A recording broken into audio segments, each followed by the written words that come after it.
ஊடகத்தின் மூலம் உங்கள் எல்லாருக்கும் என் வாழ்த்துக்களை தெரிவித்துக் கொள்கிறேன்.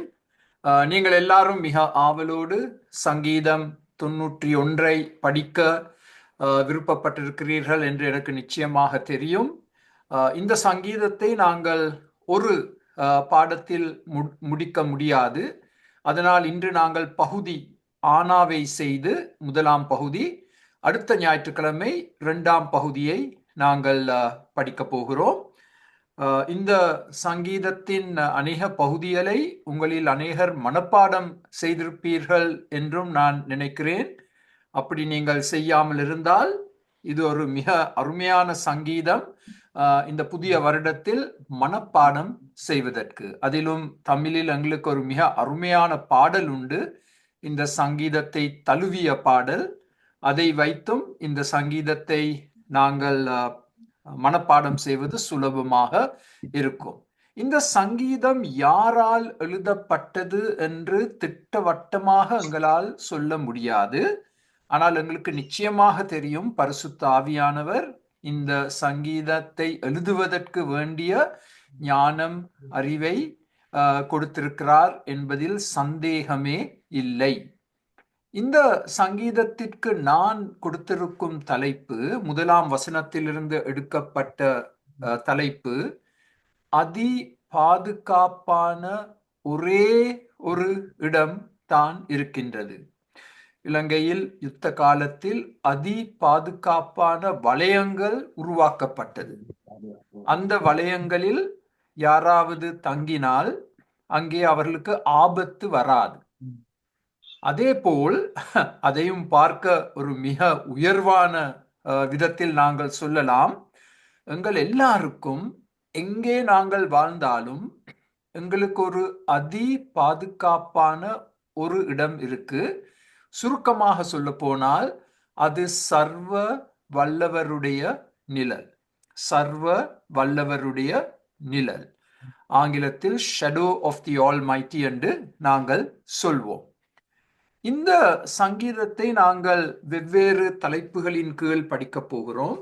முதலாம் தலைப்பு சிவப்பு நிறத்தில் கொடுக்கப்பட்டுள்ளது, பாதுகாப்பின் தேவன் யார்? இப்படிப்பட்ட பாதுகாப்பை கொடுக்கிற இந்த தேவன் யார்? அதை நாங்கள் நன்றாக அறிந்திருக்க வேண்டும். அது மிக தெளிவாக முதல் 2 வசனங்களில் எங்களுக்கு சொல்லப்பட்டுள்ளது. பாதுகாப்பின் தேவனுக்கு கொடுக்கப்பட்டுள்ள 4 பெயர்கள். 4 பெயர்கள் முதல் 2 வசனங்களில். முதலாம் வசனத்தில் உன்னதமானவர் என்று அழைக்கப்படுகிறார். அது ஆங்கிலத்தில் எல் எலியான், எல் எலியான் என்று வரும். அதன் அர்த்தம் என்னவென்று சொன்னால், பூமியையும் வானத்தையும் சொந்தமாக்கிக் கொண்டு அதை ஆட்சி செய்பவர். அதுதான் உன்னதமானவர், எல் எலியான் என்ற பெயரின் அர்த்தம். பூமியையும் வானத்தையும் தமக்காக சொந்தமாக்கிக் கொண்டு அதை ஆட்சி செய்பவர். அதே முதலாம் வசனத்தில் ஒரு 2ஆம் பெயர் கொடுக்கப்பட்டுள்ளது, சர்வ வல்லவர் என்று அழைக்கப்படுகிறார். ஆங்கிலத்தில் எல் ஷடாய், எல் ஷடாய். இந்த பெயர் முதலாவதாக ஆபிரகாமுக்கு வெளிப்படுத்தப்பட்டது. ஆபிரகாம் தேவ அழைப்பை கேட்டு அவர் கீழ்ப்படிதலின் பாதையில் நடந்து செல்லும் பொழுது புது புது இடங்களுக்கு அவர் செல்ல வேண்டியதாய் இருந்த போது ஆண்டவர் இவ்விதமாக ஆபிரகாமுக்கு தம்மை வெளிப்படுத்தினார், சர்வ வல்லவர். அதன் அர்த்தம் என்ன? எல்லா தேவைகளையும் சந்திக்கும் தேவன். எங்களுடைய வாழ்க்கையில் எந்த சூழ்நிலையில் நாங்கள் காணப்பட்டாலும், எந்த இடத்திற்கு நாங்கள் செல்ல வேண்டும் என்றாலும், என்னென்ன தேவைகள் எந்தென்ன நேரத்தில் எங்களுக்கு வருமோ அந்த தேவைகளை எல்லாம் சந்திக்கக்கூடிய தேவன் எங்கள் தேவன். அவர் சர்வ வல்லவர். எல்லா வல்லமையும் அவருக்கே. அதனால் நாங்கள் எதற்கும் பயப்பட அவசியம் இல்லை, நாங்கள் அஞ்ச அவசியம் இல்லை. 2ஆம் வசனத்தில் எங்களுக்கு இன்னும் 2 பெயர்கள் கொடுக்கப்பட்டுள்ளது. கர்த்தர் என்ற பெயர் பாவிக்கப்பட்டுள்ளது. ஆங்கிலத்தில் ஜெகோவா, ஜெகோவா தேவன், யெகோவா தேவன். அந்த பெயரின் அர்த்தம் என்ன? அவர் உடன்படிக்கையின் தேவன், காட் ஆஃப் த கவினன்ட். ஆண்டவர் தம்முடைய மக்களோடு, ஜனத்தோடு ஒரு உடன்படிக்கைக்குள் வந்திருக்கிறார். அந்த உடன்படிக்கையை காக்கும் தேவன், அந்த உடன்படிக்கையின்படி செயல்படும் தேவன் யெகோவா. ராசையா சகோதரன், நீங்கள் உங்களுடைய மைக்கை மியூட் பண்ணணும். உங்களோட இதுல இருந்து கொஞ்சம் சத்தம் வருது. நன்றி. இப்ப அடுத்த ஸ்லைடை நாங்கள் பார்த்தால், அடுத்த ஸ்லைடில் 4ஆம் பெயர் எங்களுக்கு கொடுக்கப்பட்டுள்ளது. 2ஆம் வசனத்தில் எலோஹிம் என்ற வார்த்தை அங்கே பாவிக்கப்பட்டுள்ளது. தமிழில் தேவன் என்று அழைக்கப்படுகிறார். எலோஹிம் தேவன் என்று சொன்னால் எல்லாவற்றையும் சிருஷ்டித்த கர்த்தர். இந்த பெயர் தான் ஆதியாகமம் 1ஆம் அதிகாரத்தில் எங்களுக்கு கொடுக்கப்பட்டிருக்கும் பெயர். எலோஹிம் தேவன், எல்லாவற்றையும் சிருஷ்டிக்கும் தேவன். சோ இந்த 4 பெயர்களையும் நாங்கள் ஒன்றாக போட்டால், பூமியையும் வானத்தையும் சொந்தமாக்கிக் கொண்டு ஆட்சி செய்பவர், எங்கள் எல்லா தேவைகளையும் சந்திக்கும் தேவன், உடன்படிக்கையின் தேவன், எல்லாவற்றையும் சிருஷ்டித்த தேவன், அதுவும் எந்த விதமான பொருட்களையும் பாவிக்காமல் வார்த்தைகளை பிரயோகித்து ஒன்றும் எந்தவித பொருள்களையும் பாவிக்காமல் எல்லாவற்றையும் படைத்த தேவன். இந்த தேவன் தான் எங்களுக்கு இந்த முதல் 2 வசனங்களில் அறிமுகப்படுத்தி கொடுக்கப்படுகிறார்.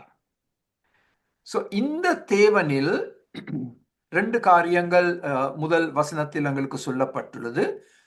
அவரில் நாங்கள் குடியிருக்க வேண்டும், குடியிருக்க வேண்டும். இதுதான் ரகசிய இடம் என்று நாங்கள் சொல்வோம். ஆங்கிலத்தில் அப்படித்தான் சொல்லப்பட்டுள்ளது. இந்த சீக்ரெட் பிளேஸ், ரகசிய இடம், எவரும் எளிதில் அணுக முடியாத இடம், ரகசிய இடம். இந்த தேவனோடு ஒரு நெருங்கிய ஒரு உறவுக்குள் வருவது, அதுதான் எங்களுக்கு கொடுக்கப்பட்டுள்ள பொறுப்பு. இந்த தேவனோடு ஒரு நெருங்கிய உறவுக்குள் நாங்கள் வருவது மாத்திரமல்ல, அவரில் நாங்கள் குடியிருக்க வேண்டும். டுவெல் என்ற வார்த்தை ஆங்கிலத்தில் பாவிக்கப்பட்டுள்ளது. எப்படி நாங்கள் எங்கள் இல்லங்களில் வசிக்கிறோமோ, குடியிருக்கிறோமோ, அந்த இல்லம் எங்களுக்கு ஒரு மிகவும் அருமையான இடமாக மாற்றம் அடைகிறது. அதே போல் தேவனுக்குள், இந்த தேவனுக்குள் நாங்கள் குடியிருப்பது, நெருங்கிய உறவுக்குள் வருவது, இந்த ரகசிய இடத்தில் காணப்படுவது, ரகசிய இடம். பிறகு சொல்லப்பட்டுள்ளது முதல் 2 வசனங்களில், அவர் நிழலில் நாங்கள் தங்க வேண்டும். இப்ப நீங்க அந்த காலத்தை எடுத்து பார்த்தால், இன்று கூட இது பொருத்தமான ஒரு காரியம்தான். வனாந்திரத்துக்கூடாக நீங்கள் பிரயாணம் எடுத்தால் பயங்கர வெயில். அந்த வெயில் அடிக்க அடிக்க அதை தாங்க முடியாமல் களைப்படைந்து, ஏன் வனாந்திரத்தில் மரிக்க கூட முடியும், வெயிலினால், தண்ணீர் இல்லாமையின் காரணத்தினால். அப்படிப்பட்ட சூழ்நிலையில் நாங்கள் எதை தேடுகிறோம்? ஒரு நிழலை தேடுகிறோம். ஒரு மிகப்பெரிய கற்பாறையை கண்டால் அந்த கற்பாறையின் நிழலில் கொஞ்ச நேரம் தங்குவது, ஆறுதல் பெறுவது, பலன் புதுப்பிக்கப்படுவது. அதே போல் இந்த எங்கள் பிரயாணம், இந்த பூமிக்குள் நாங்கள் எடுக்கும் இந்த பிரயாணம் ஒரு வனாந்திரத்துக்கு ஒப்பிடப்பட்டுள்ளது. எங்களுக்கும் ஒரு நிழல் மிக அவசியம். வெயில் அடிக்க அடிக்க அதை நாங்கள் தாங்க முடியாமல் நாங்கள் மிகவும் களைப்படைந்து இந்த வனாந்திர பிரயாணத்தில் நாங்கள் சோர்ந்து போகலாம், மிகவும் சோர்ந்து போகலாம். அதனால் எங்களுக்கு ஒரு நிழல் அவசியம். அதுதான் சர்வ வல்லவருடைய நிழல். மிகவும் அழகாக சங்கீதக்காரன் தன்னுடைய அனுபவத்திலிருந்து எங்களுக்கு எடுத்து காண்பிக்கும் ஒரு மிக அருமையான சத்தியம். ஸோ இந்த முழு சங்கீதத்தையும் நாங்கள் அறிந்து கொள்ள வேண்டும் என்றால், இந்த முழு சங்கீதமும் எங்கள் வாழ்க்கையில் அனுபவமாக மாற்றமடைய வேண்டும் என்று சொன்னால், அதன் ரகசியம் முதல் 2 வசனங்களில் கொடுக்கப்பட்டுள்ளது. எங்கள் தேவன் யார் என்பதை நாங்கள் அறிந்து கொள்ள வேண்டும் மாத்திரமல்ல, 4 பெயர்கள் கொடுக்கப்பட்டுள்ளது. அவரில் நாங்கள் குடியிருக்க வேண்டும், அவர் நிழலில் நாங்கள் எப்பொழுதும் தங்க வேண்டும். Shadow of the almighty. வேதத்தை நீங்கள் கவனமாக படித்தால், வேதத்தில் 4 நிழல்கள் எங்களுக்கு எடுத்து சொல்லப்பட்டுள்ளது. 4 நிழல்கள், 4 shadows. நான் உங்களுக்கு வசனங்களை கொடுத்திருக்கிறேன். நீங்கள் அதை பிறகு நேரம் எடுத்து வாசித்து பார்க்கலாம். முதலாவது, பெரும் கன்மலையின் நிழல். ஏசாயா 32:2. பெரும் கன்மலையின் நிழல். அதனால்தான் நான் ஆரம்பத்தில் சொன்னேன், வனாந்திரத்துக்கூடாக பிரயாணம் எடுக்கும் பொழுது இப்படிப்பட்ட கன்மலைகளை தேடி செல்வோம், அதன் நிழலில் தஞ்சம் பெறுவதற்காக, எங்கள் களைப்பிலிருந்து நாங்கள் விடுதலை பெறுவதற்காக. 2வது நிழல் உன்னத பாட்டு புத்தகத்தில் சொல்லப்பட்டுள்ளது. நேசரின் நிழலில் வாஞ்சையாய் உட்காருகிறோம். இங்கே நேசர் என்று சொல்லும் பொழுது நாங்கள் அதை எங்கள் தேவனுக்கு ஒப்பிடலாம். எங்களுடைய சர்வ வல்லவருடைய நிழல், எங்கள் நேசரின் நிழலில் வாஞ்சையாய் ஆவலோடு எதிர்பார்ப்போடு உட்கார்ந்திருப்பது. நாங்கள் ஒவ்வொரு நாள் காலையிலும் ஒரு தியான நேரம் வைக்கும் பொழுது அதை நாங்கள் விவரிக்க வேண்டும் என்றால், இந்த வசனம் மிகவும் பொருத்தமான வசனம். உன்னத பாட்டு 2:3.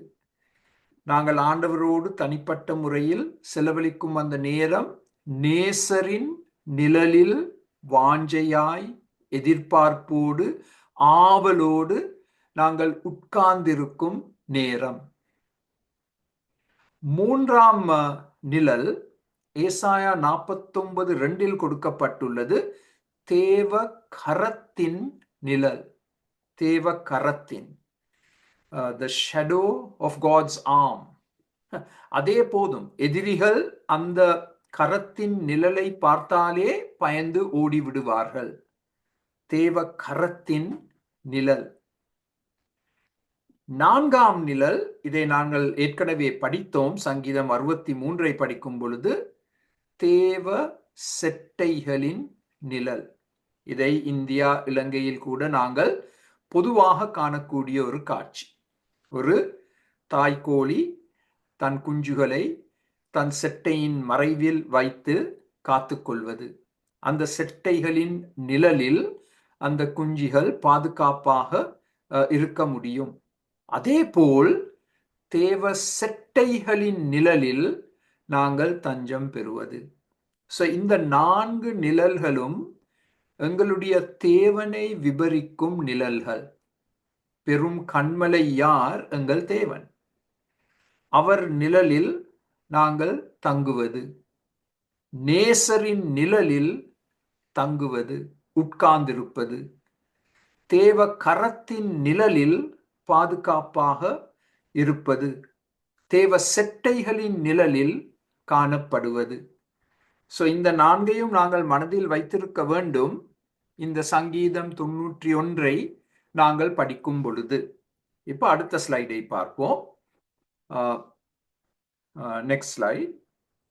2ஆம் வசனத்தில் மிக அழகாக சங்கீதக்காரன் தேவனோடு தான் வைத்திருக்கும் தனிப்பட்ட உறவை எடுத்து காண்பிக்கின்றார். தனிப்பட்ட உறவின் அவசியம். உங்கள் வேதத்தில் உங்கள் கையில் ஒரு பென்சில் இருந்தால், இந்த என் என்ற வார்த்தையை 4 முறை நீங்கள் காண்பீர்கள். அதை சுற்றி நீங்கள் ஒரு வட்டத்தை போடலாம். ஒரு வட்டத்தை போடலாம்.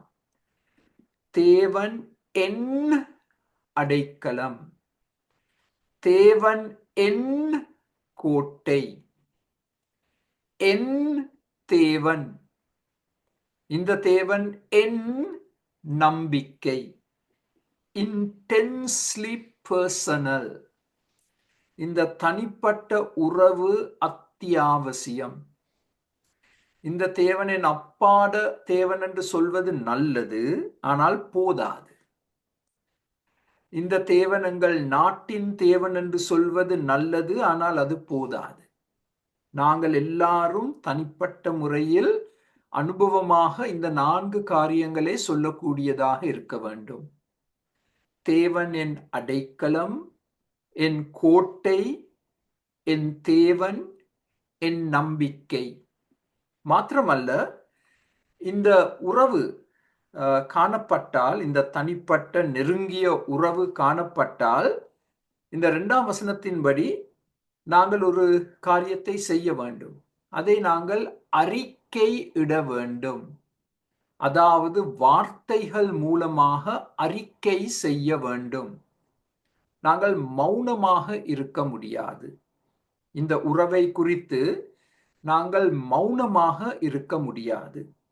நாங்கள் அதை வெட்கமில்லாமல் துணிவோடு நாங்கள் அதை எல்லாருக்கும் அறிக்கை செய்ய வேண்டும். சோ அது எங்களுக்கு கொடுக்கப்பட்டிருக்கும் ஒரு மிகப்பெரிய சவால். இந்த தேவன் 4 விதமாக நாங்கள் அவரை அடையாளம் கண்டு கொண்டோம். ஒரு தனிப்பட்ட உறவு மிக அவசியம். ஆனால் மௌனமாக இராமல் அவரை நாங்கள் எல்லாருக்கும் வெளியரங்கமாக அறிக்கை செய்ய வேண்டும். சங்கீதக்காரன் கூறுகிறார், நான் அவரை குறித்து சொல்லுவேன். வார்த்தைகள் மூலமாக, பாட்டின் மூலமாக நான் அவரை எல்லாருக்கும் எடுத்து சொல்லுவேன். இப்ப இந்த 2 வசனங்கள், முதல் 2 வசனங்கள் உண்மையானால் மாத்திரம்தான் இந்த அதிகாரத்தில் சொல்லப்படும் மற்ற காரியங்கள் உண்மையாகும். அதனால்தான் நான் கொஞ்சம் நேரம் எடுத்து உங்களுக்கு முதல் 2 வசனங்களை விளக்கி சொன்னேன். இப்ப பாருங்கள், 3ஆம் வசனத்தில் எங்களுக்கு வரப்போகிற சில ஆசீர்வாதங்கள் அபாயத்தின் மத்தியில். அதை மறந்துவிடக் கூடாது. இந்த ஆசீர்வாதங்கள் எப்பொழுது வரும்? அபாயத்தின் மத்தியில், அதாவது நெருக்கடியின் மத்தியில். 3ஆம் வசனத்தில் சொல்லப்பட்டுள்ளது, அவர் உன்னை வேடனுடைய கண்ணிக்கும் பாலாக்கும் கொள்ளை நோய்க்கும் தப்புவிப்பார். இந்த கோவிட் காலத்தில் பாலாக்கும் கொள்ளை நோய் என்று நாங்கள் எல்லாரும் அதை அனுபவித்தோம், பயப்பட்டோம். ஆனால் இந்த சங்கீதத்தை நாங்கள் எங்களுக்காக நாங்கள் பிரயோகித்தோம்.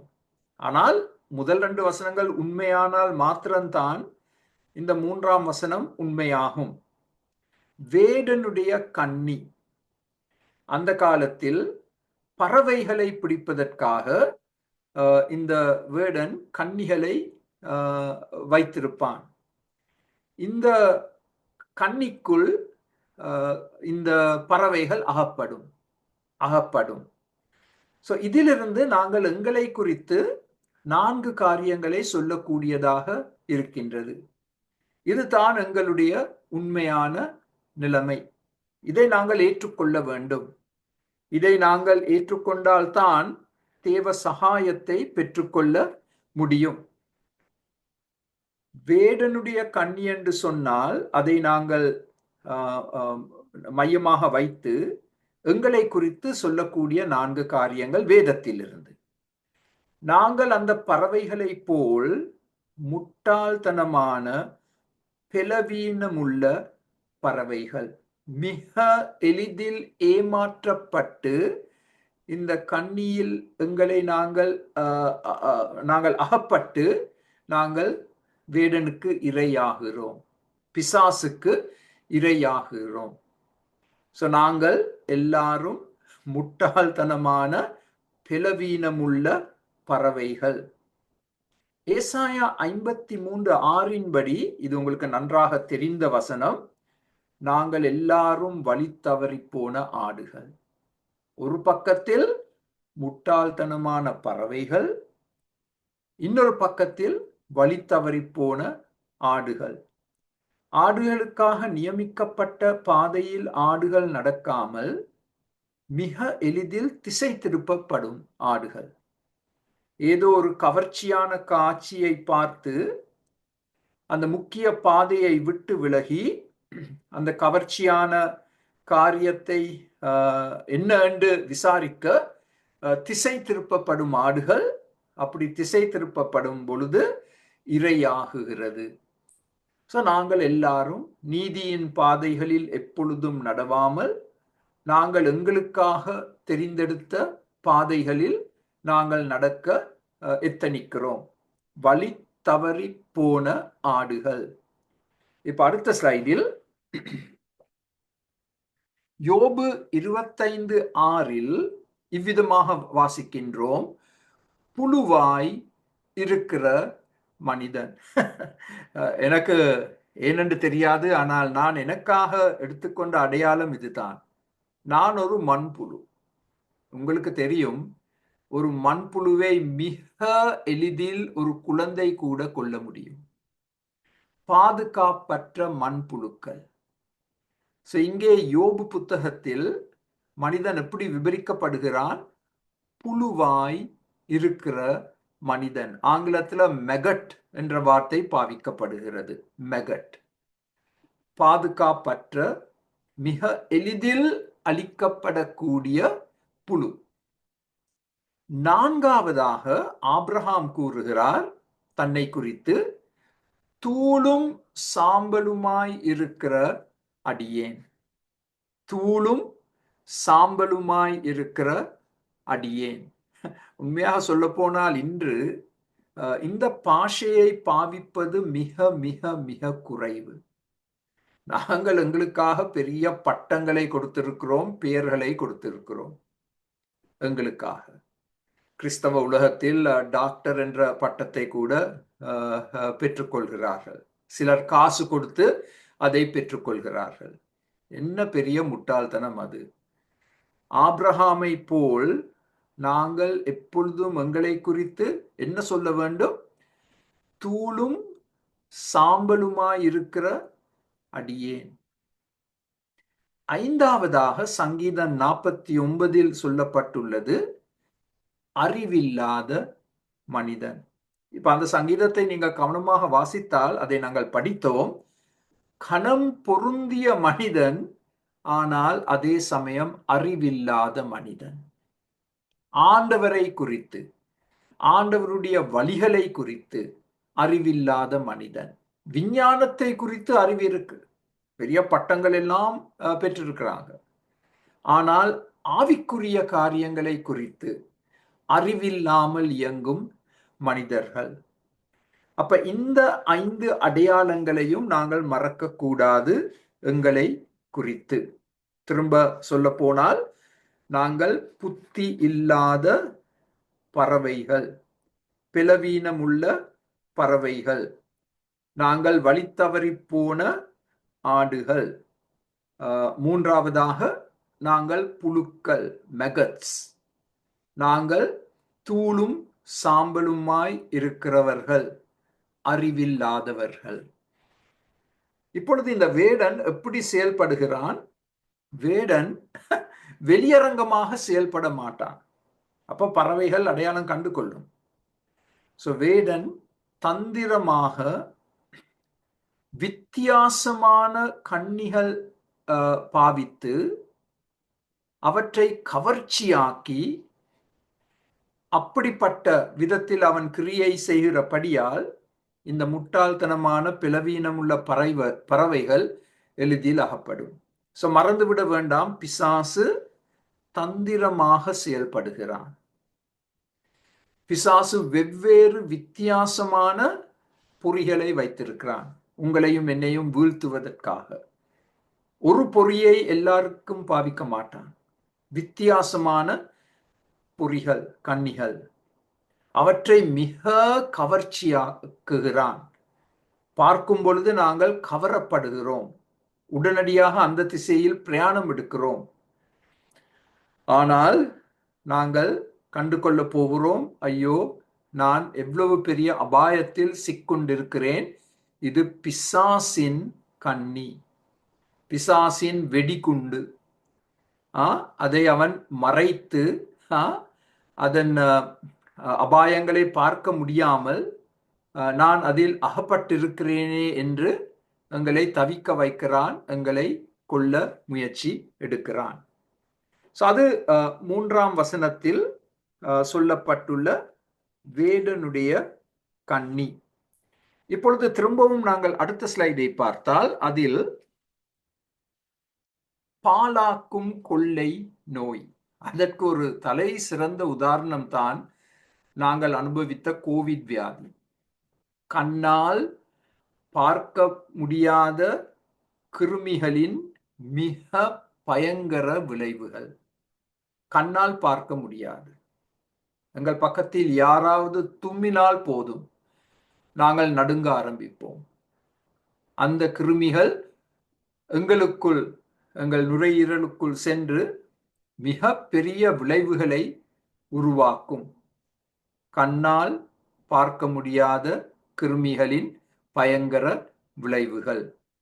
பாலாக்கும் கொள்ளை நோய், அது அந்த காலத்திலும் இருந்தது, அது இந்த நவீன உலகத்திலும் இருக்கின்றது, மிகவும் பயங்கரமான விதத்தில். ஆங்கிலத்தில் நாங்கள் சொல்வோம் germ warfare, அதாவது கிருமிகளை பாவித்து நடத்தப்படும் யுத்தங்கள்.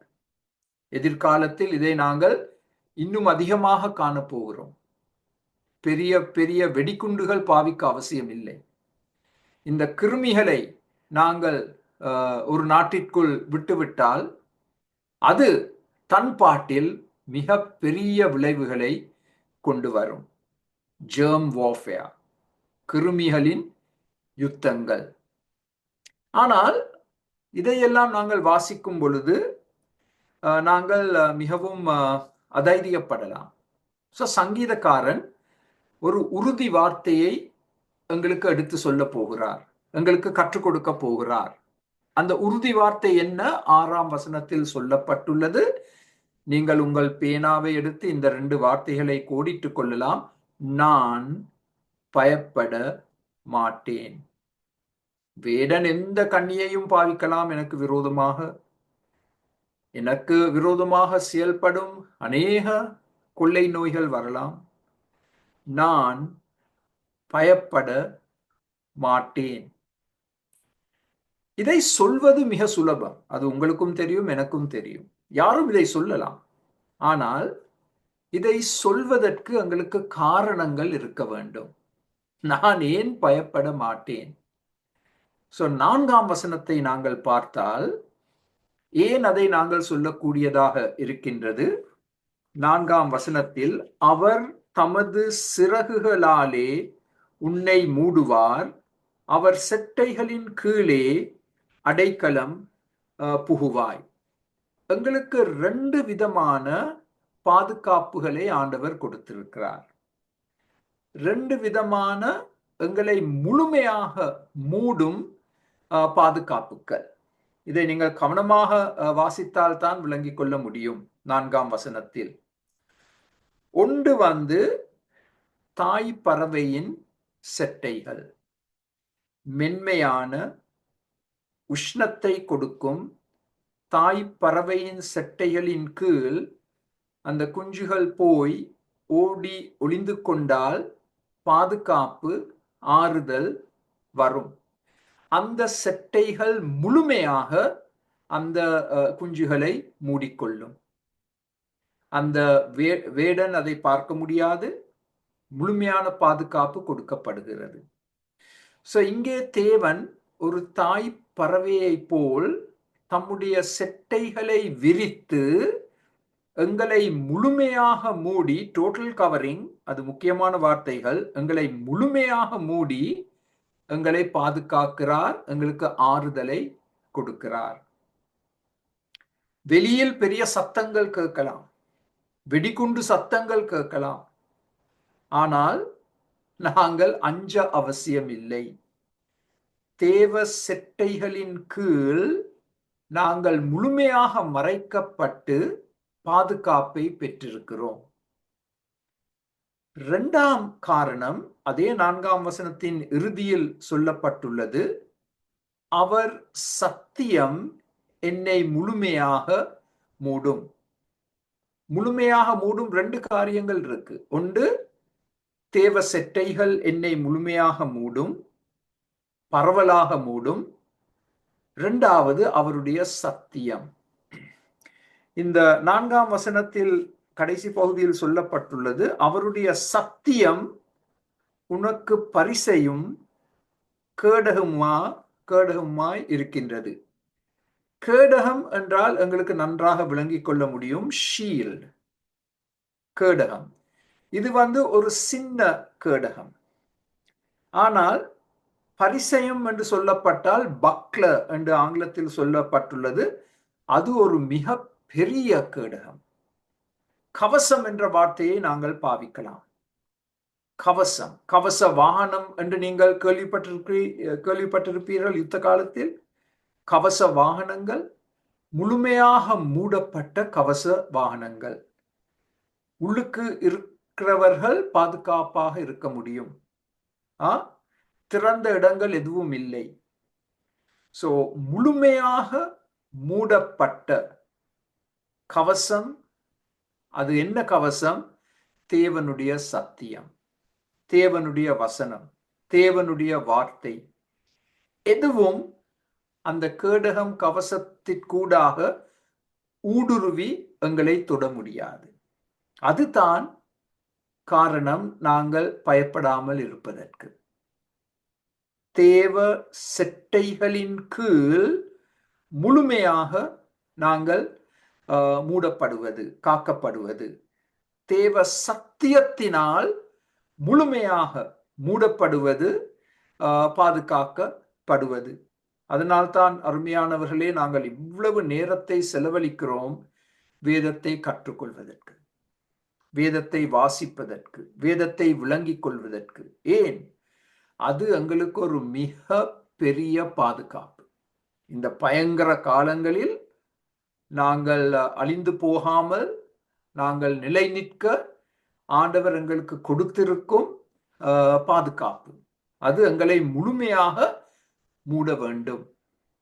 இப்ப அடுத்த ஸ்லைடை பார்ப்போம். அடுத்த ஸ்லைடில் நாங்கள் 5ஆம் வசனத்தை வாசிக்க போகிறோம். இந்த 5ஆம் வசனத்தை முதல் நான் வாசிக்கிறேன். இரவில் உண்டாகும் பயங்கரத்துக்கும் பகலில் பறக்கும் அம்புக்கும், 6ஆம் வசனம், இருளில் நடமாடும் கொள்ளை நோய்க்கும் மத்தியானத்தில் பாலாக்கும் சங்காரத்துக்கும் பயப்படாதிருப்பாய். 3 வேளைகள் சொல்லப்பட்டுள்ளது 5ஆம் 6ஆம் வசனத்தில். 3 டைம் ஜோன்ஸ், 3 வேளைகள். அது இரட்டிப்பாக சொல்லப்பட்டும் உள்ளது. பகல் நேரம் 2 முறை சொல்லப்பட்டுள்ளது. இரவு நேரம் 2 முறை சொல்லப்பட்டுள்ளது 5ஆம் 6ஆம் வசனங்களில். மத்தியான நேரம் 1 முறை சொல்லப்பட்டுள்ளது. சோ இந்த 3 வேளைகளையும் நீங்கள் எடுத்து பார்த்தால் 5ஆம் 6ஆம் வசனத்தின்படி பகல் நேரத்தில் நாங்கள் எதற்கு பயப்படுகிறோம்? பறக்கும் அம்பு, ஃப்ளையிங் அரோ, யுத்தம், வெளியரங்கமாக நடைபெறும் யுத்தம். அந்த யுத்தத்தை நாங்கள் எங்கள் கண்களால் கூட பார்க்க முடியும். யுத்தத்தினால் ஏற்படும் புகை, யுத்த சத்தங்கள், யுத்த வாகனங்கள், இவற்றையெல்லாம் நாங்கள் பகல் நேரத்தில் காணக்கூடியதாக இருக்கின்றது. அப்ப சங்கீதக்காரன் சொல்கிறார், பகல் நேரத்தில் எங்கள் கண்களால் பார்க்கக்கூடிய அபாயங்கள், எங்களை நடுங்க வைக்கும் அபாயங்கள். அம்பு என்று அந்த காலத்தில் பாவிக்கப்படுகிறது. இன்று பயங்கர துப்பாக்கிகள், பயங்கர துப்பாக்கிகள், துப்பாக்கிகள் மாத்திரமல்ல, வெவ்வேறு விதமான ஆர்ட்டிலரி என்று சொல்வோம், யுத்த வாகனங்கள் பகல் நேரத்தில். இரவு நேரத்தில் இவற்றை நாங்கள் கண்ணால் பார்க்க முடியாவிட்டாலும் இரவு நேர பயங்கரங்கள், ஆங்கிலத்தில் பாவிக்கப்பட்ட வார்த்தை டெரர்ஸ் பை நைட், இரவு நேர பயங்கரங்கள். அந்த மௌனமான நேரத்தில் ஏதாவது ஒரு சின்ன சத்தம் கூட கேட்டால் நாங்கள் பயப்படுகிறோம், நாங்கள் நடுங்க ஆரம்பிக்கின்றோம். வெளியில் என்ன நடக்குது, யார் உலாவிக் கொண்டிருக்கிறார்கள்? கொள்ளை நோய் இரவு நேரத்தில் வேகமாக பரவும் கொள்ளை நோய். மத்தியான நேரத்தில் நிர்மூலமாக்கும் அழிவு. அந்த அழிவு தெளிவாக அடையாளம் கண்டுகொள்ளப்படவில்லை. ஆனால் அழிவு என்ற வார்த்தை பாவிக்கப்பட்டுள்ளது. நிர்மூலமாக்கும், எங்களை முற்றிலும் இல்லாமலாக்கும் ஏதோ ஒரு பயங்கர அழிவு. சரியா 21ஆம் நூற்றாண்டுக்காக எழுதப்பட்ட ஒரு சங்கீதம் என்ற முறையில் இந்த 5ஆம் 6ஆம் வசனங்கள் எங்களுக்கு அமைகிறதை நாங்கள் காண்கிறோம். பகல் நேரத்தில் பயப்படுகிறோம், இரவு நேரத்தில் பயப்படுகிறோம், மத்தியான நேரத்தில் பயப்படுகிறோம். ஆனால் உன்னதமானவரின் மறைவில் ரகசிய இடத்தில் தங்கியிருந்தால், சர்வ வல்லவருடைய நிழலில் நாங்கள் தங்கினால் இவற்றிற்கு நாங்கள் பயப்பட அவசியம் இல்லை. இப்பொழுது 7ஆம் 8ஆம் வசனங்களில் விசுவாசியின் உறுதியை நாங்கள் காணக்கூடியதாக இருக்கின்றது. இப்படிப்பட்ட மோசமான காரியங்கள் நடைபெற்றாலும் விசுவாசி உறுதியாக சொல்லக்கூடிய காரியம் என்ன? 7ஆம் 8ஆம் வசனங்கள். உன் பக்கத்தில் 1000 பேரும் உன் வலது புறத்தில் 10,000 பேரும் விழுந்தாலும் அது உன்னை அணுகாது. 8ஆம் வசனம், உன் கண்களால் மாத்திரம் நீ அதை பார்த்து துன்மார்க்கருக்கு வரும் பலனை காண்பாய். கொள்ளை நோய்களினால் எண்ணிக்கையற்ற மக்கள் என்னை சூழ்ந்து மரிப்பார்கள். கோவிட் காலத்தில் பார்த்தோம், அநேக நாடுகளில் ஒவ்வொரு நாளும் ஆயிரக்கணக்கான மக்கள் பரிதாபமாக உயிர் இழப்பது, வேகமாக பறந்து சென்ற கிருமி, எதிர்பாராத மரணங்கள். நாங்கள் எல்லாரும் மிக அதிர்ச்சி அடைந்தோம் அந்த காலத்தில். ஒவ்வொரு நாளும் தொலைபேசி மூலமாக, வாட்ஸ்அப் மூலமாக வந்த செய்திகள். உங்களுக்கு தெரியுமா, இவர் இறந்து விட்டார், இவர் இறந்து விட்டார், இவர் ஆஸ்பத்திரியில் இருக்கிறார், இவர் வீட்டில் சரியா கஷ்டப்படுறார் என்று எங்கள் எல்லாருக்கும் வித்தியாசமான விதத்தில் செய்திகள் வந்தது. அது கொள்ளை நோய்களினால் மரித்தவர்களுடைய எண்ணிக்கை. வலது பக்கத்திலும் இடது பக்கத்திலும் அவர்கள் விழுந்து மரிக்கிறார்கள். ஆனால் விசுவாசியின் உறுதி என்ன? அது என்னை அணுகாது, அது என்னை தொடாது, அது என்னை சூழ்ந்து ஒரு வட்டமாக அது கிரிகை செய்து கொண்டிருக்கலாம், ஆனால் எனக்குள் அது செல்லாது, என்னை அது அணுகாது. பெரிய பாதுகாப்பு. நாங்கள் எல்லாரும் இன்று உயிரோடு இருப்பதற்கு சாட்சி இந்த வசனம். நாங்கள், ஆண்டவர் எங்களை காத்தார். எங்களை சூழ்ந்து எவ்வளவோ பேர் இந்த கிருமியினால் பாதிக்கப்பட்டார்கள், ஆனால் நாங்கள் காக்கப்பட்டோம். 8ஆம் வசனத்தில் சொல்கிறது, காரணத்தை எங்களுக்கு சொல்லப்படுகிறது. என் கண்களால் தேவ நியாய தீர்ப்பை காண்பேன். கோவிட் போன்ற வியாதிகள் தேவனுடைய நியாய தீர்ப்பா? நல்ல கேள்வி, நல்ல கேள்வி. அநேக கோவிட் மாத்திரமல்ல, அநேக கொள்ளை நோய்கள் வரும்பொழுது இது பொதுவாக கேட்கப்படும் ஒரு கேள்வி. இது தேவ நியாய தீர்ப்பா? கலிபோர்னியாவில் சில வார காலங்களாக எவ்வளவோ பேர் இறந்தார்கள் காட்டுத்தீயின் காரணமாக. காட்டுத்தீ. அப்போ ஒரு கேள்வி கேட்கப்பட்டது, இது தேவனுடைய நியாய தீர்ப்பா? திட்டவட்டமாக இந்த சங்கீதத்தின் அடிப்படையில் வந்த இந்த கொள்ளை நோய் துன்மார்க்கனுக்கு வந்த கொள்ளை நோய் என்று சொல்லப்பட்டுள்ளது 8ஆம் வசனத்தின் இறுதியில். துன்மார்க்கருக்கு வரும் பலனை காண்பாய். அதாவது தேவனை உதாசீனம் செய்யும் மக்கள், தேவனை வேண்டாம் என்று சொல்லும் மக்கள், தேவ சட்டங்களின்படி வாழாத மக்கள், தேவ பயம் இல்லாமல் வாழும் மக்கள், அவர்களுக்கு ஏதோ ஒரு கட்டத்தில் தேவ நியாய தீர்ப்பு வரும். அது எந்த உருவத்தில் வரும் என்று எங்களால் சொல்ல முடியாது. ஆனால் இந்த 8ஆம் வசனத்தின் அடிப்படையில் நாங்கள் ஒரு விதத்தில் சொல்ல முடியும், இது தேவனுடைய நியாய தீர்ப்பு என்று. அதை நீதிமான் தன் சொந்த கண்களால் பார்ப்பான் என்றும் சொல்லப்பட்டுள்ளது. உலகத்துக்கு பாடுகள் வரும் பொழுது எல்லாரும் பாதிக்கப்படுகிறார்கள். நீதிமானும் பாதிக்கப்படுகிறான், துன்மார்க்கனும் பாதிக்கப்படுகிறான். ஆனால் ஒரு விசேஷித்த விதத்தில் நீதிமானுக்கு ஆண்டவர் ஒரு பாதுகாப்பை கொடுக்கிறார். நீதிமானின் தேவைகளும் சந்திக்கப்படுகிறது. இப்ப அடுத்த ஸ்லைடை நாங்கள் பார்த்தால், சங்கீதம் 52 இதை நாங்கள் ஏற்கனவே படித்தோம். இவ்விதமாக சொல்லப்பட்டுள்ளது, தேவன் உன்னை என்றென்றைக்கும் இராதபடி அழித்து போடுவார். அவர் உன்னை பிடித்து உன் வாசஸ்தலத்திலிருந்து பிடுங்கி நீ ஜீவனுள்ள தேசத்தில் இராதபடிக்கு உன்னை நிர்மூலமாக்குவார்.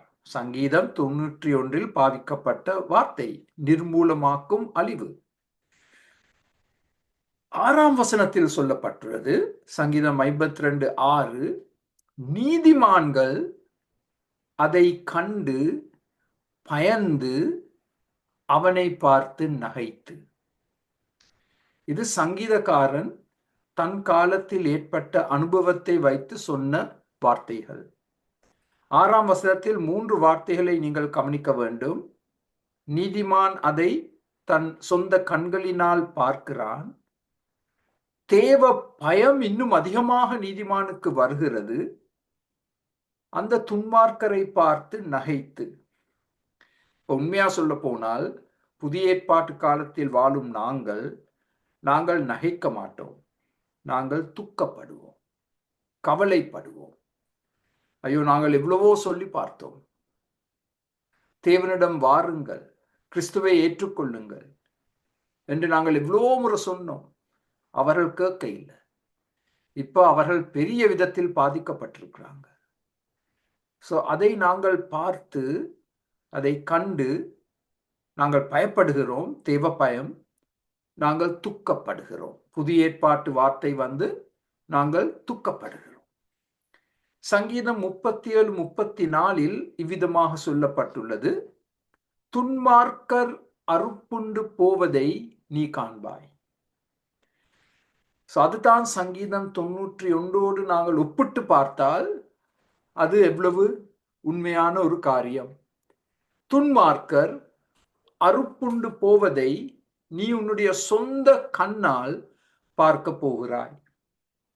ஏசாயா 37:36ஆம் வசனத்தில் இதற்கு ஒரு உதாரணம் கொடுக்கப்பட்டுள்ளது. அப்பொழுது கர்த்தருடைய தூதன் புறப்பட்டு அசீரியரின் பாளையத்தில் 180,000 பேரை சங்கரித்தான், அழித்தான். அதிகாலமே எழுந்திருக்கும் பொழுது, அதாவது யூத மக்கள், தேவ மக்கள் காலையில் எழும்பி பார்க்கும் பொழுது, இதோ அவர்கள் எல்லாரும் செத்த பிரேதங்களாய் கிடந்தார்கள். ஒரு நாள் இரவில் வந்த அழிவு. சங்கீதம் 91 சொல்லப்பட்ட அழிவு. அதை தேவ மக்கள் தங்கள் சொந்த கண்ணால் பார்த்தார்கள். ஆண்டவர் தேவ மக்கள் சார்பில் செயல்பட்டார், பெரிய விடுதலையை கொடுத்தார். இப்ப அடுத்த ஸ்லைடை பார்ப்போம். 9ஆம் வசனத்தின்படி காரணம் திரும்பவும் எங்களுக்கு உறுதி செய்யப்படுகிறது. ஒரே ஒரு காரணத்துக்காகத்தான் நீதிமான் காக்கப்படுகிறான். 9ஆம் வசனம், எனக்கு அடைக்கலமாயிருக்கிற உன்னதமான கர்த்தரை உனக்கு தாபரமாக கொண்டாய். உன்னதமான கர்த்தர் என் புகலிடம். தேவனை குறித்து 4 வார்த்தைகளை படித்தோம் முதல் 2 வசனங்களில். அவரோடு ஒரு நெருங்கிய உறவுக்குள் வந்தோம். அவருடைய நிழலில் தங்கி இருந்தோம். அவருக்காக நாங்கள் ஆவலோடு நேசரின் நிழலில் உட்கார்ந்து ஆவலோடு எதிர்பார்ப்போடு வாஞ்சையோடு அவருக்காக காத்திருந்தோம். அந்த காரணத்துக்காக அந்த அழிவு எங்களை தொடவில்லை. அதை குறித்து நாங்கள் பெருமை பாராட்ட முடியாது. அது முற்றிலும் தேவ கிருபை. முற்றிலும் தேவ கிருபை. நாங்கள் பெருமை உள்ளவர்களாக செயல்பட முடியாது. எங்கள் உள்ளத்தில் ஒரு பெரிய கவலை ஏற்பட வேண்டும். நாங்கள் தேவனுக்கு நன்றியுள்ளவர்களாக காணப்பட வேண்டும். 10ஆம் வசனத்தில் இரட்டிப்பான ஆச்சரியமான ஆசீர்வாதங்கள் சொல்லப்பட்டுள்ளது. உன்னதமான கர்த்தர் என் புகலிடமாய் இருக்கிறபடியால் எங்களுக்கு கொடுக்கப்படும் இரட்டிப்பான ஆச்சரியமான ஆசீர்வாதங்கள். அந்த ஆசீர்வாதங்கள் என்ன? 10ஆம் வசனத்தின்படி, பொல்லாப்பு தீமை எனக்கு நேரிடாது, வாதை வியாதி என் கூடாரத்தை அணுகாது. இந்த வசனங்களை வாசிக்கும் பொழுது நாங்கள் எவ்வளவு உற்சாகம் அடைகிறோம், எவ்வளவு உற்சாகம் அடைகிறோம். கூடாரம் என்று சொன்னால் என்னுடைய வீடு, என்னுடைய இல்லம். எந்தவித பொல்லாப்பும் எந்தவித தீமையும் எனக்கோ என்னுடைய குடும்பத்திற்கோ நேரிடாது. வாதை வியாதி என் வீட்டு பக்கம் வராது. ஆனால் நிபந்தனையே மறந்துவிடக் கூடாது. முதல் 2 வசனங்கள், 9ஆம் வசனம், அதுதான் நிபந்தனை. அந்த நிபந்தனை இல்லாவிட்டால் எங்களுக்கு இந்த பாதுகாப்பு இல்லை. இந்த வாதை வியாதி எங்களையும் தொடும், பொல்லாப்பு தீமை எங்களுக்கும் வரும். அதை குறித்து நாங்கள் எப்பொழுதும் ஜாக்கிரதையாக இருக்க வேண்டும். நிபந்தனைகளை நாங்கள் பூர்த்தி செய்ய வேண்டும். நேசரின் நிழலில் வாஞ்சையோடு எதிர்பார்ப்போடு உற்சாகத்தோடு உட்கார்ந்திருப்பது ஒவ்வொரு நாளும், அது சாத்தியமாக வேண்டும் எங்களுடைய தனிப்பட்ட ஜீவியத்தில். இப்ப அடுத்த ஸ்லைடை பார்ப்போம். இதிலிருந்து நாங்கள் கற்றுக்கொள்ளக்கூடிய சில பாடங்கள், இவற்றை நாங்கள் கொஞ்சம் ஆராய்ந்து பார்ப்பது நல்லது. இந்த பாடங்கள் என்ன? முதலாம் பாடம், பாவம் நிறைந்த உலகத்தில் வாழ்கிறோம். அதை நாங்கள் மறுதலிக்க முடியாது. This is a sin infested world. பாவம் நிறைந்த உலகம். அந்த பாவம் நாளுக்கு நாள் மோசமாகி கொண்டு வருகிறது. அதனால்தான் ஆண்டவர் எங்களை உப்பாகவும் வெளிச்சமாகவும் வைத்திருக்கிறார். இந்த பாவம் பரவாதபடிக்கு கிறிஸ்தவர்கள் இந்த உலகத்தில் வைக்கப்பட்டிருக்கிறார்கள்.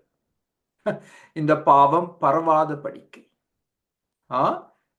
அந்த பாவ இருள் எங்கள் வெளிச்சத்தின் மூலமாக அது இல்லாமல் ஆக்கப்பட வேண்டும். இன்று என்னுடைய தினசரி வாசிப்பில், the people that lived in darkness have seen a great light. இருளில் வாழ்ந்த மக்கள் ஒரு மிக பெரிய வெளிச்சத்தை பார்த்தார்கள். கிறிஸ்மஸ் காலத்தில் வாசிக்கும் வசனம். அது கிறிஸ்மஸ் காலத்திற்கு மாத்திரமல்ல, எங்கள் வாழ்க்கையின் ஒவ்வொரு நாளும் அது எங்களுக்கு மிகவும் பொருத்தமான ஒரு வசனம். எல்லா மக்களும் பாவ இருளில் வாழ்ந்து கொண்டிருக்கிறார்கள். அவர்களுக்கு இந்த பெரிய வெளிச்சம் உதயமாக வேண்டும். யார் மூலமாக? உங்கள் மூலமாக, என் மூலமாக. நான் எப்பொழுதும் வீட்டு சந்திப்புகளுக்கு செல்லும் பொழுது இறுதியில் நான் செய்யும் ஒரு ஜெபம், இந்த வீடு இந்த பிரதேசத்திற்கு ஒரு வெளிச்ச வீடாக அமைய வேண்டும். This house must be a light house for the community. எவ்வளவு பொருத்தமான ஒரு ஜெபம் அது, எவ்வளவு பொருத்தமான ஒரு ஆசீர்வாதம் அது.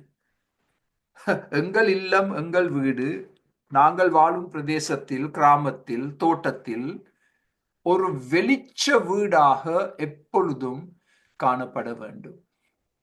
ஆனால் எங்களுடைய வீட்டுக்குள்ளே போராட்டங்கள் இருந்தால், ஐக்கியம் இல்லாமல் இருந்தால், சண்டைகள் இருந்தால், நாங்கள் எப்படி ஒரு வெளிச்ச வீடாக செயல்பட முடியும்?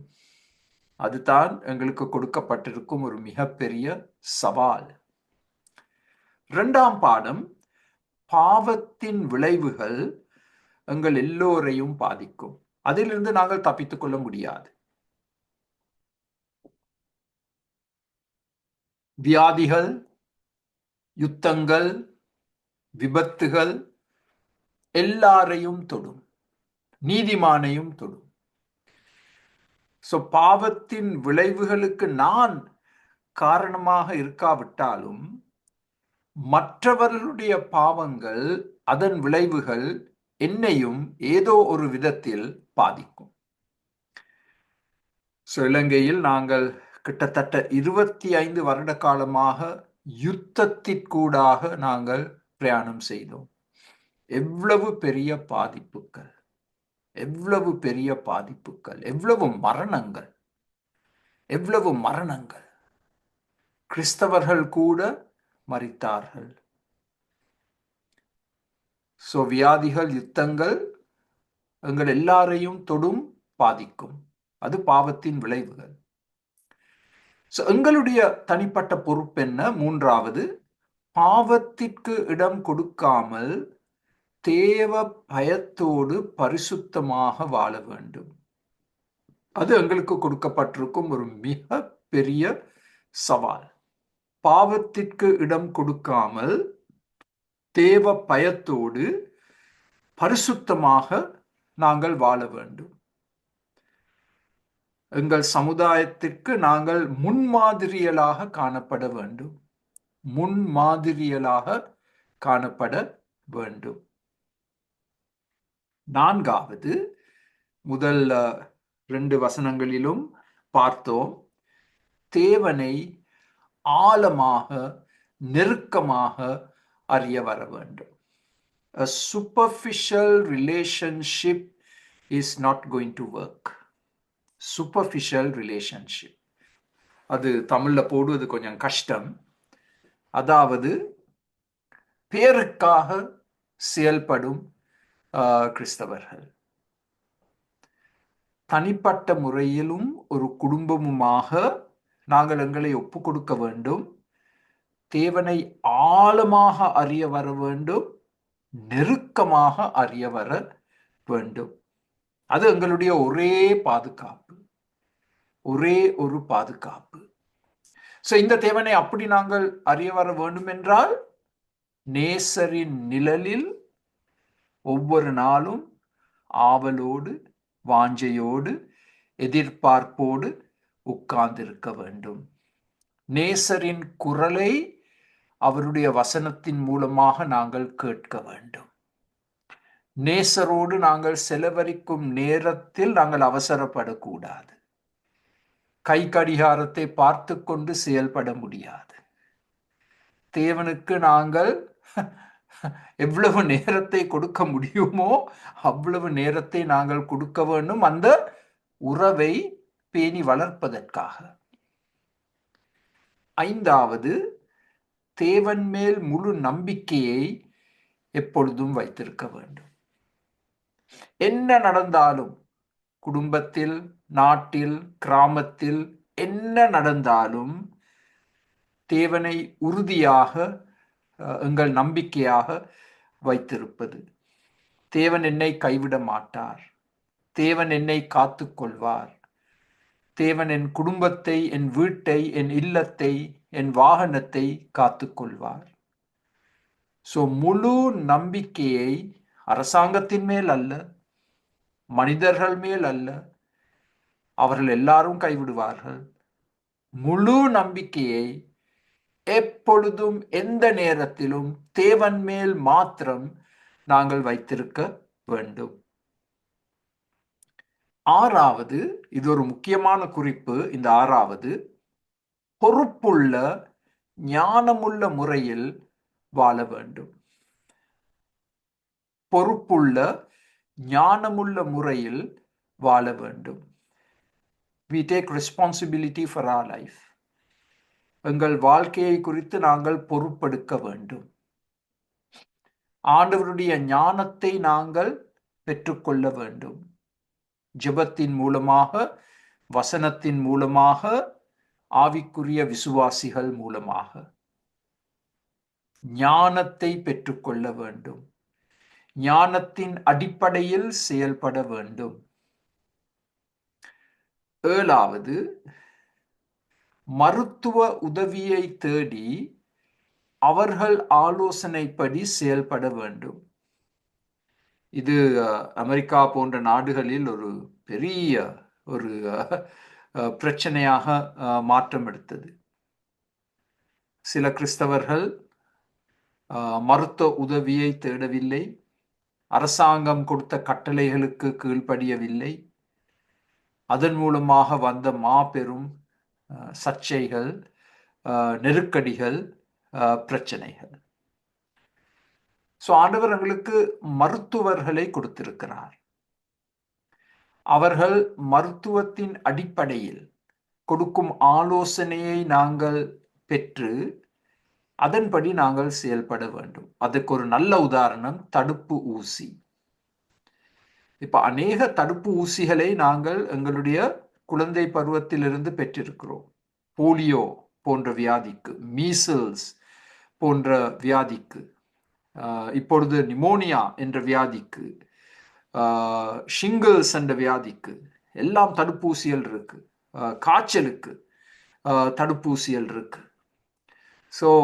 ஆண்டவருக்கு நாங்கள் நன்றி செலுத்தி இந்த தடுப்பு ஊசிகளை நாங்கள் பெற்றுக்கொள்வது அவசியம். இப்ப கனடா போன்ற நாடுகளில் நாங்கள் மிகவும் ஆசீர்வதிக்கப்பட்டிருக்கிறோம். இவை எல்லாம் எங்களுக்கு இலவசமாக கொடுக்கப்படுகிறது. அநேக சமயங்களில் இலவசமாக. நாங்கள் எங்கெங்கே இப்படிப்பட்ட உதவிகளை பெற்றுக்கொள்ள முடியுமோ அவற்றை நாங்கள் பெற்றுக்கொள்வது மிக அவசியம். அடுத்த ஸ்லைட்.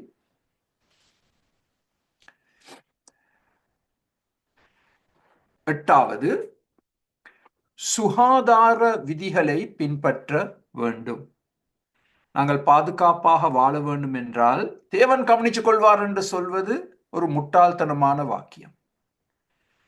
தேவன் பாதுகாப்பை தருவார் நாங்கள் எங்களுடைய பொறுப்புகளை நிறைவேற்றினால். இங்கே நான் 3 காரியங்களை குறிப்பிட்டிருக்கிறேன். கை கழுவுதல், அதுவும் சோப் போட்டு கை கழுவுதல். கிருமிகள் அதன் மூலமாக அகற்றப்படுகிறது. சரியான சத்துள்ள உணவுகளை சாப்பிடுவது. இந்தியா, இலங்கை போன்ற நாடுகளில் பசுமையான கீரைகள் இருக்கு, பசுமையான மரக்கறிகள் இருக்கு, பசுமையான பழங்கள் இருக்கு. இப்படிப்பட்ட சரியான உணவுகளை சாப்பிடுவதன் மூலமாக எங்கள் உடலில் இருக்கும் தடுப்பு சக்தியை நாங்கள் அதிகரிக்க செய்கிறோம். The immune system is made strong. எங்கள் சரீரத்தில் இருக்கும் தடுப்பு சக்தியை நாங்கள் பலப்படுத்திக் கொள்ள வேண்டும் சரியான உணவுகளை உட்கொள்வதின் மூலமாக. மாத்திரமல்ல, தேக அப்பியாசம் எடுப்பது, எக்ஸசைஸ். நீங்கள் நடக்கலாம். இலங்கை, இந்தியாவில் நடப்பது சுலபம். ஏனென்றால் காலநிலை அப்படிப்பட்டது. கனடாவில் இப்பொழுது பயங்கர குளிர்காலம். கிட்டத்தட்ட 5 மாதங்கள் 6 மாதங்கள் நாங்கள் குளிரில் தவிக்கிறோம். ஸோ வெளியே நடப்பது எல்லாம் கஷ்டம். நேற்று நான் ஒரு சகோதரிக்கு தொலைபேசியின் மூலமாக கதைக்கும் பொழுது அவர்கள் சொன்னார்கள், ஐயோ பாஸ்டர், உங்களுக்கு தெரியாது, நான் என்னுடைய வீட்டு பாதையில் நடக்கும் பொழுது சறுக்கி விழுந்து இப்பொழுது நான் சரியா கஷ்டப்படுகிறேன், என்னுடைய முழு சரீரமும் வேதனையில் இருக்கு, நான் படுத்துக்கொண்டு தான் இருக்கிறேன், என்ன செய்வது என்று அங்கலாய்த்து கொண்டிருந்தார்கள். அது கனடா. அப்படிப்பட்ட ஐஸ் காணப்படும் நேரங்களில் சறுக்கி விழுவது, பயங்கர காயங்கள் ஏற்படுவது, எலும்புகள் முறிவடைவது. ஆனால் இந்தியா, இலங்கை போன்ற இடங்களில் அந்த பிரச்சனை பெருசா இல்லை. ஸோ நாங்கள் தேக அப்பியாசம் எடுப்பது அவசியம். நடப்பது, அதுவும் கடற்கரையோரம் நடக்க முடியும் என்றால் மிக மிக மிக நல்லது. ஸோ இது நாங்கள் எடுக்க வேண்டிய பொறுப்புகள். சுகாதார விதிகளை பின்பற்ற வேண்டும். 9வது, ஜெபத்தின் மூலம் தேவ பாதுகாப்பை பெற்றுக்கொள்ளுதல். ஒவ்வொரு நாளும் நாங்கள் எங்களை ஆண்டவருக்கு ஒப்பு கொடுக்கிறோம், எங்கள் குடும்பத்தை ஒப்பு கொடுக்கிறோம், எங்கள் வாகனத்தை ஒப்பு கொடுக்கிறோம். அது ஒரு சைக்கிளாக இருக்கலாம், மோட்டார் சைக்கிளாக இருக்கலாம், முச்சக்கர வண்டியாக இருக்கலாம், 4-வீலராக இருக்கலாம். எதுவாக இருந்தாலும் ஜெபத்தின் மூலம் தேவ பாதுகாப்பை பெற்றுக்கொள்ளுதல். அந்த பாதுகாப்பு இல்லாமல் நாங்கள் வீட்டிலிருந்து வெளியேற கூடாது. கடைசியாக 3 வசனங்களை இன்று நாங்கள் படித்த பாடத்தின் அடிப்படையில் உங்களுக்கு எடுத்து காண்பிக்க விருப்பப்படுகிறேன். முதலாம் வசனம் சங்கீதம் 31:5. உமது கையில் என் ஆவியை ஒப்பு கொடுக்கிறேன். இந்த ஜெபத்தை, ஒப்பு கொடுத்தல் ஜெபத்தை நாங்கள் எல்லாரும் ஒவ்வொரு நாளும் செய்ய வேண்டும். எங்களுக்காக, எங்கள் குடும்பத்துக்காக. உமது கையில் என் ஆவியை ஒப்பு கொடுக்கிறேன். ஒரு 12 வயது வாலிபனுக்கு யூத சமுதாயத்தில் இந்த ஜெபம் கற்றுக் கொடுக்கப்படும்.